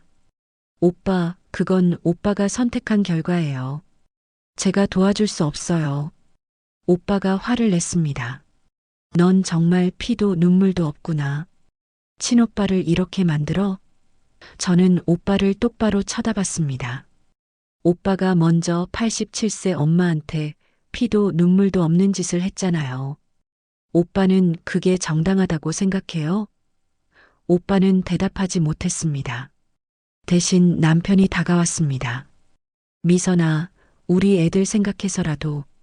저는 남편의 말을 끊었습니다. 애들 생각? 당신이 애들 생각했으면 이런 짓 안 했겠죠. 경호 경찰이 다가와 말했습니다. 여기서 시끄럽게 하시면 안 됩니다. 각자 헤어지세요. 저는 어머니를 모시고 법원을 나왔습니다. 밖은 화창한 가을 날씨였습니다. 어머니가 하늘을 올려다보며 말씀하셨습니다. 미선아, 엄마 속이 다 후련하다. 한 달 후 형사 재판의 판결이 났습니다. 남편과 오빠 모두 사기 예비죄로 유죄 판결을 받았습니다. 남편은 징역 8개월의 집행유예 2년, 오빠는 징역 6개월의 집행유예 2년이었습니다. 재판장은 판결문을 낭독하며 말했습니다. 피고인들은 고령의 피해자를 치매 환자로 위조하려 했고 법적 제도를 악용해 재산을 가로채려 했습니다. 다행히 실행에 옮기기 전에 발각되어 피해는 발생하지 않았으나 그 범행의 계획성과 악질성을 고려할 때 가볍게 볼 수 없습니다. 특히 가족관계를 이용한 범죄라는 점에서 더욱 비난받아 마땅합니다. 다만 피고인들이 초범이고 피해자가 실제 피해를 입지 않은 점을 참작하여 집행유예를 선고합니다. 망치 소리가 울렸습니다. 남편과 오빠는 고개를 숙인 채 법정을 나갔습니다. 저는 그들을 쳐다보지도 않았습니다. 어머니는 제 손을 꼭 잡으며 말씀하셨습니다. 이제 끝났구나. 저는 고개를 끄덕였습니다. 네, 엄마. 이제 우리의 새로운 시작이에요. 형사 재판이 끝나고 2주 후 이혼 재판의 판결도 나왔습니다. 재판부는 남편의 범죄 행위와 신뢰 파괴를 인정하며 이혼을 인용했습니다. 재산 분할은 제게 60%, 남편에게 40%로 결정되었습니다. 보통은 50대 50이지만 남편의 잘못이 인정되어 제게 더 많이 배정된 것이었습니다. 재판장은 말했습니다. 혼인관계는 신뢰를 기반으로 합니다. 피고가 원고의 모친에 대해 저지른 행위는 이 신뢰를 근본적으로 파괴했습니다. 따라서 이혼을 인용하고 위자료 5천만 원을 피고가 원고에게 지급하도록 명합니다. 법정을 나오면서 저는 이상하게도 슬프지 않았습니다. 25년의 결혼이 끝났지만 오히려 어깨가 가벼워진 느낌이었습니다. 딸 수진과 아들 준호가 법원 앞에서 저를 기다리고 있었습니다. 수진이 달려와 저를 안았습니다. 엄마, 수고했어요. 이제 우리끼리 잘 살아요. 준호도 다가와 제 손을 잡았습니다. 엄마, 저희가 엄마 지킬게요. 이혼 후 저는 어머니와 함께 살기로 했습니다. 제가 살던 아파트는 재산 분할 과정에서 남편에게 넘어갔고 저는 어머니 댁 근처에 작은 투룸을 얻었습니다. 딸 수지는 기숙사로 돌아갔고 아들 준호는 대학 입시를 준비하며 저와 함께 살았습니다. 준호는 이혼 후 오히려 더 밝아졌습니다. 엄마, 솔직히 말하면 아빠랑 같이 사는 게 요즘 너무 불편했어요. 맨날 거짓말하고 엄마한테 소리 지르고. 이제 편해요. 저는 준호의 말을 듣고 깨달았습니다. 아이들도 다 알고 있었구나. 집안의 불화를, 아버지의 변화를. 제가 이혼을 늦추면 늦출수록 아이들만 더 힘들어했을 거라는 걸. 어머니는 매일 저희 집에 들러 음식을 해주셨습니다. 미선아, 넌 직장 다니느라 힘들잖아. 엄마가 해줄게. 87세의 어머니가 54세 딸을 위해 요리를 해주시는 모습을 보며 저는 눈물이 났습니다. 엄마, 제가 할게요. 어머니는 웃으며 말씀하셨습니다. 엄마도 할 일이 있어야 외롭지 않아. 이혼 3개월 후 저는 예상치 못한 연락을 받았습니다. KBS 시사기획창 프로그램의 PD였습니다. 안녕하세요, 박미선님. 저희가 노인 대상 가족 사기에 대한 다큐멘터리를 준비하고 있는데 혹시 인터뷰 가능하실까요? 저는 망설였습니다. 우리 가족의 치부를 방송에 내보낸다는 게 쉽지 않았습니다. 하지만 PD는 말했습니다. 요즘 이런 사례가 정말 많습니다. 자식들이 노부모의 재산을 노리고 치매라고 거짓 진단을 받아 성년후견인이 되는 경우가 급증하고 있어요. 박미선님의 사례가 다른 분들에게 경각심을 줄 수 있습니다. 저는 어머니께 말씀드렸습니다. 엄마, 방송에 나가는 게 어때요? 어머니는 단호하게 말씀하셨습니다. 좋아. 나가자. 우리 같은 피해자가 더 생기지 않도록 해야지. 저는 PD에게 연락했습니다. 인터뷰하겠습니다. 대신 실명과 얼굴 모자이크 없이 나가고 싶어요. PD는 놀랐습니다. 정말요? 보통 익명을 원하시는데. 저는 대답했습니다. 숨을 필요 없어요. 우린 피해자예요. 방송 촬영은 2주에 걸쳐 진행되었습니다. 저와 어머니는 법정 재판 과정, 집에서의 일상, 그리고 인터뷰를 진행했습니다. 어머니는 카메라 앞에서도 당당하셨습니다. 저는 87세입니다. 하지만 멀쩡합니다. 제 사위와 아들이 저를 치매 환자로 만들어 재산을 빼앗으려 했습니다. 이런 일이 대한민국에서 벌어지고 있다는 게 부끄럽습니다. 제 차례가 되었을 때 저는 카메라를 똑바로 쳐다보며 말했습니다. 저는 25년간 남편을 믿었습니다. 하지만 그 믿음이 배신당했을 때 저는 선택해야 했습니다. 남편을 지킬 것인가, 어머니를 지킬 것인가. 저는 어머니를 택했습니다. 그리고 후회하지 않습니다. 프로그램은 한 달 후 방영되었습니다. 시청률은 8.7%를 기록했고 온라인에서는 큰 화제가 되었습니다. 댓글이 수천 개 달렸습니다. 박미선님 용기에 박수를 보냅니다. 우리 엄마도 비슷한 상황인데 힘이 됩니다. 가족이라는 이름으로 자행되는 범죄가 이렇게 많았다니. 방송 이후 저에게는 수십 통의 연락이 왔습니다. 대부분 비슷한 상황에 처한 사람들이었습니다. 저희 아버지도 멀쩡하신데 오빠가 치매라고 하면서 재산을 관리하겠대요. 시동생이 시어머니 통장을 가져가려고 해요. 남편이 장인어른 땅을 팔려고 해요. 저는 그분들과 일일이 통화하며 조언을 드렸습니다. 일단 녹음하세요. 모든 대화를 기록하세요. 병원에서 인지기능 검사를 받으세요. 정상이라는 진단서를 받아두세요. 법률 상담을 받으세요.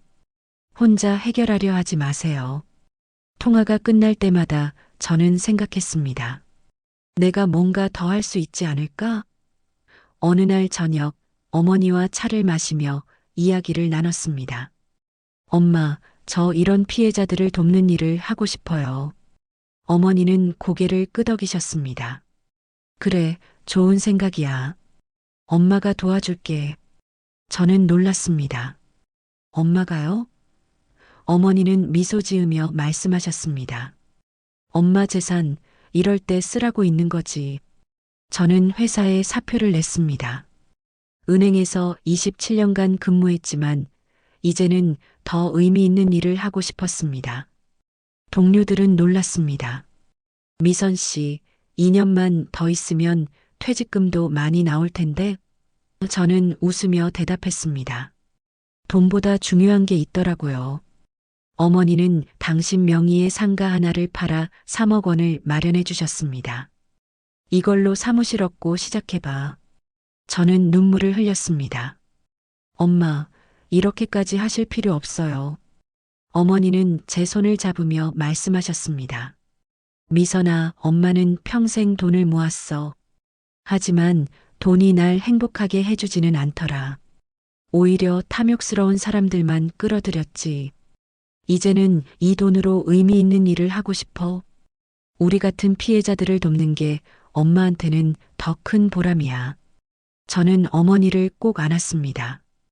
2024년 3월, 저는 노인재산보호센터를 열었습니다. 강북구의 작은 사무실이었지만 제게는 새로운 시작이었습니다. 센터를 연 첫 달 상담 신청이 47건이나 들어왔습니다. 생각보다 훨씬 많았습니다. 70대 할머니는 울며 말했습니다. 딸이 내 통장을 빼앗아 갔어요. 용돈도 안 줘요. 80대 할아버지는 떨리는 목소리로 말했습니다. 아들이 내 집을 팔겠대요. 난 여기서 죽고 싶은데. 60대 아주머니는 화가 나서 말했습니다. 시동생이 시어머니 명의로 대출을 받았어요. 시어머니는 치매인데도요. 저는 그분들 하나하나와 상담했습니다. 법률 상담이 필요한 분들은 변호사를 연결해드렸고, 병원 진단이 필요한 분들은 병원을 소개해드렸고, 심리적 지원이 필요한 분들은 상담사를 연결해드렸습니다. 어머니도 일주일에 2번씩 센터에 나오셔서 상담을 도와주셨습니다. 87세 어머니의 생생한 증언은 다른 피해자들에게 큰 힘이 되었습니다. 저도 당해봤어요. 하지만 이겨냈어요. 여러분도 할 수 있어요. 어머니의 말씀을 듣고 눈물을 흘리는 분들이 많았습니다. 센터를 운영한 지 6개월이 지났을 때 저는 놀라운 사실을 발견했습니다. 상담 신청자 중 절반 이상이 가족에게 피해를 입은 경우였습니다. 자식, 며느리, 사위, 손자. 가족이라는 이름으로 자행되는 범죄가 이렇게 많다니. 저는 이 문제의 심각성을 알리기 위해 기자회견을 열었습니다. 대한민국에서 노인 학대의 70%가 가족에 의해 발생합니다. 특히 재산을 노린 범죄가 급증하고 있습니다. 성년후견제도는 노인을 보호하기 위한 제도인데 오히려 악용되고 있습니다. 기자회견은 여러 언론에 보도되었고 정치권에서도 관심을 보이기 시작했습니다. 국회의원 한 분이 저를 찾아왔습니다. 박미선님, 제가 노인재산보호법 개정안을 준비하고 있습니다. 혹시 자문을 부탁드려도 될까요? 저는 흔쾌히 수락했습니다. 법이 바뀌어야 더 많은 노인들을 보호할 수 있다고 생각했습니다. 저는 국회에 출석해 증언했습니다. 성년후견인 신청 시 의무적으로 복수의 의사소견서를 받도록 해야 합니다. 그리고 후견인의 재산 관리를 정기적으로 감독하는 시스템이 필요합니다. 센터를 운영하면서 저는 다양한 사람들을 만났습니다. 그 중에는 가해자였던 사람들도 있었습니다. 40대 남성이 찾아와 눈물을 흘렸습니다. 제가 어머니 재산을 빼돌렸어요. 사업 자금이 필요해서요. 이제 어떻게 해야 하나요? 저는 그에게 말했습니다. 돌려드리세요. 그리고 사과하세요. 늦지 않았어요. 50대 여성은 울며 말했습니다. 시어머니 통장을 제가 관리하면서 제 명의로 돈을 뺐었어요. 남편한테도 말 못하고 있어요. 저는 그녀에게 말했습니다. 비밀은 더 큰 죄를 만듭니다. 고백하세요. 그리고 갚으세요. 가해자들을 상담하면서 저는 깨달았습니다. 그들도 처음부터 나쁜 사람은 아니었다는 것을. 경제적 어려움, 욕심, 합리화. 그런 것들이 쌓여서 범죄로 이어진 것이었습니다. 하지만 그렇다고 용서받을 수는 없었습니다. 피해자의 고통은 가해자의 사정과는 별개였으니까요. 센터를 운영한 지 1년이 되던 날, 저는 예상치 못한 방문객을 만났습니다. 남편이었습니다. 남편은 많이 초췌해져 있었습니다. 수염도 제대로 깎지 않은 것 같았고, 옷차림도 예전 같지 않았습니다. 미선아. 아니, 박미선 씨. 잠깐 이야기 좀 할 수 있을까요? 저는 망설였지만 상담실로 안내했습니다. 남편은 자리에 앉자마자 고개를 숙였습니다. 미안합니다. 정말 미안합니다. 저는 차분하게 물었습니다. 무엇이 미안하신가요? 남편은 떨리는 목소리로 말했습니다. 모든 게 다 미안해요. 당신을, 어머님을, 아이들을 배신한 것. 돈에 눈이 멀어서 가장 소중한 걸 잃어버렸어요. 저는 남편을 쳐다봤습니다. 진심으로 보였습니다. 하지만 이미 너무 늦었습니다.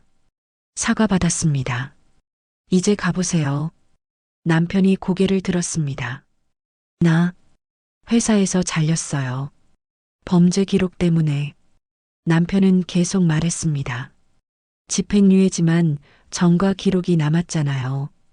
회사에서 권고사직 당했어요. 재취업도 안 돼요. 나이도 있고 전과자라는 낙인 때문에. 저는 안타까웠지만 동정하지 않았습니다.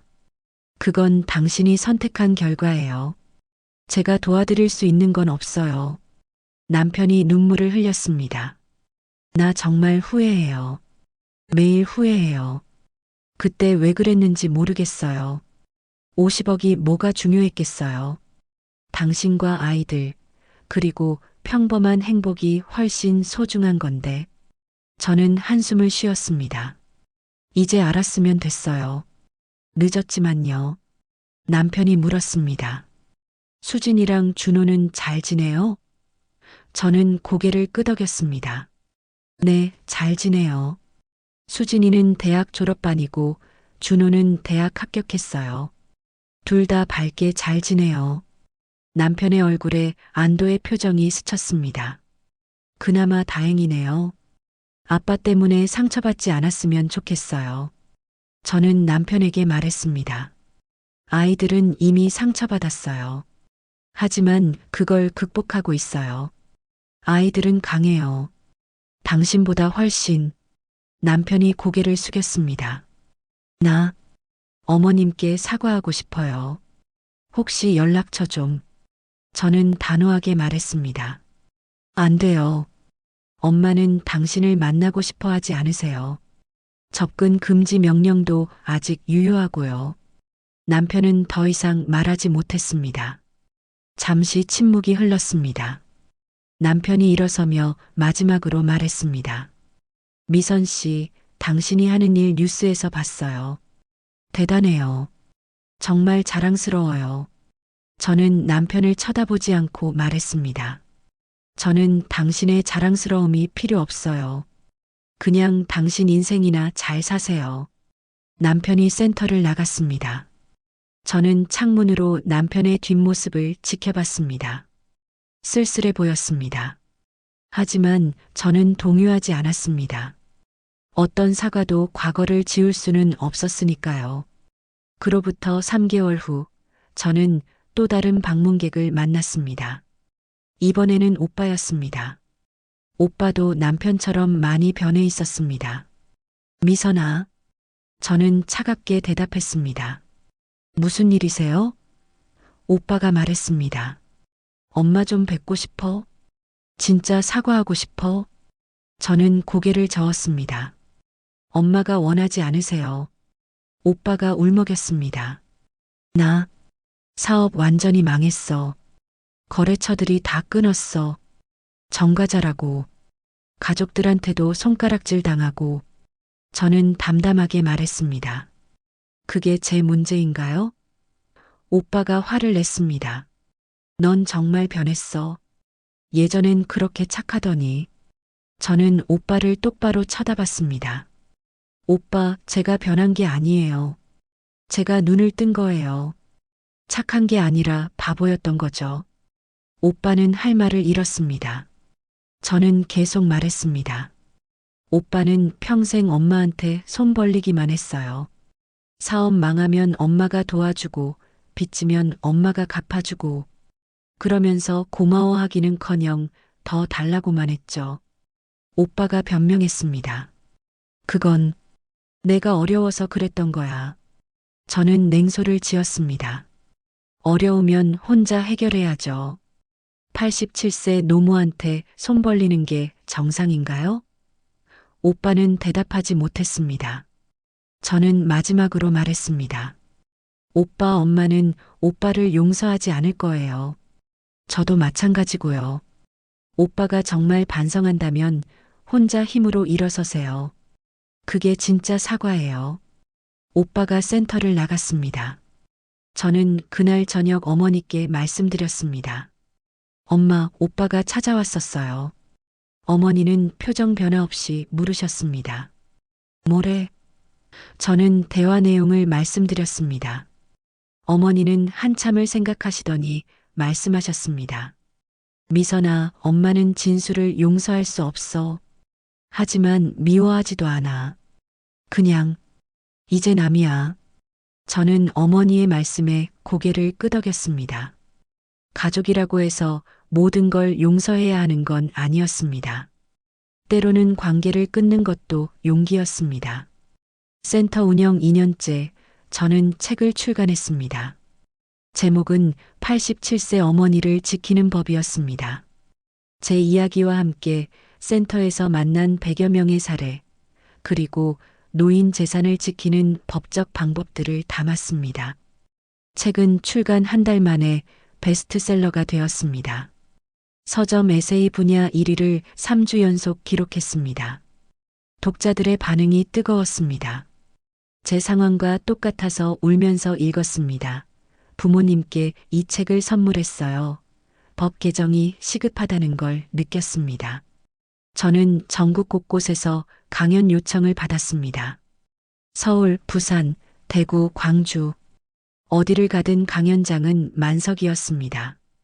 70대, 80대 어르신들이 많이 오셨습니다. 강연이 끝나면 어르신들이 다가와 제 손을 잡았습니다. 고마워요. 용기 내주셔서. 어떤 할머니는 울면서 말씀하셨습니다. 나도 며느리한테 당하고 있어요. 이제 뭘 해야 할지 알았어요. 저는 그분들을 안아드리며 말했습니다. 늦지 않았어요. 지금부터 시작하세요. 책 출간 6개월 후 국회에서 노인재산보호법이 통과되었습니다. 주요 내용은 성년 후견인 신청 시 반드시 2명 이상의 의사 소견서를 받아야 하고 후견인의 재산 관리를 법원이 정기적으로 감독하며 허위 신청 시 처벌을 강화한다는 것이었습니다. 법안 통과식에 저는 참석자로 초대받았습니다. 국회의원이 말했습니다. 이 법은 박미선님과 어머님의 용기가 없었다면 불가능했을 것입니다. 저는 객석에서 어머니의 손을 꼭 잡았습니다. 어머니는 이제 89세가 되셨지만 여전히 또렷하셨습니다. 미선아, 우리가 해냈구나. 저는 눈물을 흘렸습니다. 네, 엄마. 우리가 해냈어요. 법이 시행된 후 첫 해 부당한 성년 후견인 신청이 37% 감소했다는 통계가 나왔습니다. 저는 뉴스를 보며 생각했습니다. 우리의 고통이 헛되지 않았구나. 센터에는 여전히 많은 상담 신청이 들어왔지만 이제는 예방 상담이 더 많았습니다. 미리 대비하고 싶어요. 부모님 재산 어떻게 보호해야 하나요? 딸 수지는 대학을 졸업하고 로스쿨에 진학했습니다. 엄마, 나도 엄마처럼 약자를 돕는 변호사가 되고 싶어. 저는 딸이 자랑스러웠습니다. 아들 준호는 사회복지학과에 입학했습니다. 엄마, 할머니처럼 의지할 곳 없는 노인분들을 돕고 싶어요. 저는 아들도 자랑스러웠습니다. 두 아이 모두 아버지의 잘못된 선택을 반면교사 삼아 더 좋은 사람으로 성장하고 있었습니다. 어느 일요일 오후 우리 가족은 함께 공원을 산책했습니다. 어머니, 저, 수진, 준호. 네 사람이었지만 누구도 부족함을 느끼지 않았습니다. 어머니는 손주들과 손을 잡고 걸으며 말씀하셨습니다. 할머니 정말 행복해. 너희들이 있어서. 수진이 할머니를 안았습니다. 저희도 할머니 때문에 행복해요. 준호도 할머니의 다른 팔을 잡았습니다. 할머니가 계셔서 우리 가족이 지켜졌어요. 저는 그 모습을 보며 생각했습니다. 가족은 피가 아니라 사랑으로 만들어지는 거구나. 현재 저는 56세입니다. 센터 운영 3년째를 맞이했고 상담 건수는 누적 3천 건을 넘어섰습니다. 센터는 이제 서울뿐 아니라 부산, 대구에도 지점을 열었습니다. 어머니는 올해 90세가 되셨지만 여전히 건강하십니다. 매일 아침 산책을 하시고 신문을 읽으시고 일주일에 2번은 센터에 나오셔서 상담을 도와주십니다. 어머니를 보는 사람들은 모두 놀랍니다. 정말 90세세요? 70대 같으신데요. 어머니는 웃으며 말씀하십니다. 마음이 건강하면 몸도 건강해. 저는 지난 3년을 돌아봅니다. 그날 성당에서 남편의 전화를 받았을 때 저는 세상이 무너지는 것 같았습니다. 하지만 지금 돌아보니 그날은 무너짐이 아니라 새로운 시작이었습니다. 남편과의 25년은 끝났지만 어머니와 아이들과의 관계는 더 깊어졌습니다. 그리고 저는 진짜 제 인생을 살고 있습니다. 누군가의 아내가 아닌 저 자신으로서. 지난주 저는 특별한 시상식에 참석했습니다. 올해의 사회공헌상을 받게 되었습니다. 시상식장에는 어머니, 수진, 준호가 모두 참석했습니다. 상을 받으며 저는 소감을 말했습니다. 이 상은 제 것이 아닙니다. 87세의 나이에도 자신을 지키기 위해 용기를 낸 제 어머니, 아버지의 잘못을 이해하고 엄마를 지지해준 제 아이들, 그리고 저에게 상담을 요청하며 함께 싸워준 수천 명의 피해자분들 모두의 것입니다. 객석에서 박수가 터져 나왔습니다. 어머니는 눈물을 닦으셨고 아이들은 활짝 웃었습니다. 시상식이 끝나고 한 기자가 물었습니다. 박미선님, 만약 과거로 돌아갈 수 있다면 어떻게 하시겠어요? 저는 잠시 생각했습니다. 그리고 대답했습니다. 똑같이 할 것 같아요. 더 빨리 눈을 떴으면 좋았겠지만 결국 제 선택은 같았을 거예요. 어머니를 지키는 것. 기자가 다시 물었습니다. 남편을 용서할 수 있을까요? 저는 고개를 저었습니다. 용서와 화해는 다릅니다. 저는 더 이상 미워하지 않아요. 하지만 다시 관계를 맺고 싶지는 않아요. 요즘 저는 새로운 프로젝트를 준비하고 있습니다. 노인들이 스스로 재산을 관리하고 법적 지식을 배울 수 있는 교육 프로그램입니다. 노인 재산 지킴이 아카데미라는 이름으로 매달 100명의 어르신들을 교육할 예정입니다. 어머니도 강사로 참여하시기로 하셨습니다. 엄마의 경험이 다른 분들께 도움이 될 거야. 프로그램 홍보 포스터에는 어머니의 사진이 크게 실렸습니다. 90세 당당한 표정으로 카메라를 쳐다보시는 어머니. 포스터 문구는 이랬습니다. 나이는 숫자일 뿐, 존엄은 영원합니다. 저는 그 포스터를 볼 때마다 가슴이 벅찹니다. 3년 전 성당에서 남편의 전화를 받았을 때 제가 이런 일을 하게 될 줄 누가 알았을까요? 인생은 정말 예측할 수 없습니다.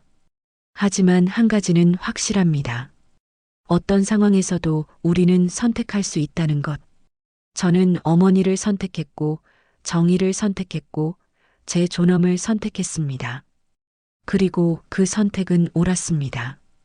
여러분께 마지막으로 전하고 싶은 말이 있습니다. 만약 지금 여러분이 저와 비슷한 상황에 처해 있다면 두려워하지 마세요. 가족이라는 이름으로 여러분을 착취하는 사람이 있다면 그건 진짜 가족이 아닙니다.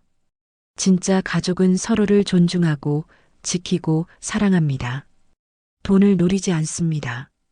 늦었다고 생각하지 마세요. 저는 54세에 새로 시작했고 어머니는 87세에 당신을 지켰습니다.